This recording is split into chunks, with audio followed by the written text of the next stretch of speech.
Hi friends! Thanks for tuning in. If you like this video, please give it a like, comment below, and take a moment to subscribe to our channel. Qualicum Beach is a picturesque town located on Vancouver Island, British Columbia. Nestled along the Strait of Georgia, it offers stunning ocean views and a mild climate, making it a popular destination for visitors and residents alike. The name Qualicum originates from a Pentlatch term meaning where the dog salmon run, reflecting the area's rich indigenous heritage. The Qualicum First Nation traditionally inhabited this region, relying on the abundant natural resources for sustenance. European settlement began in the late 19th century, with the first land title granted to Thomas Kincaid in 1882.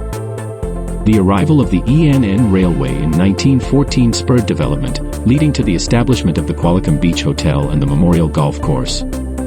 Today, Qualicum Beach is renowned for its charming atmosphere and diverse attractions. Visitors can explore the Qualicum Beach Museum to delve into the town's history, or enjoy a leisurely stroll along the seaside promenade. Nature enthusiasts will appreciate the nearby Milner Gardens and woodland, as well as the Horn Lake Caves Provincial Park, offering unique underground adventures. The town also boasts several golf courses, including the historic Qualicum Beach Memorial Golf Club, providing scenic views and challenging play. With its blend of natural beauty, rich history, and vibrant community, Qualicum Beach continues to be a cherished destination on Vancouver Island.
Thanks for watching!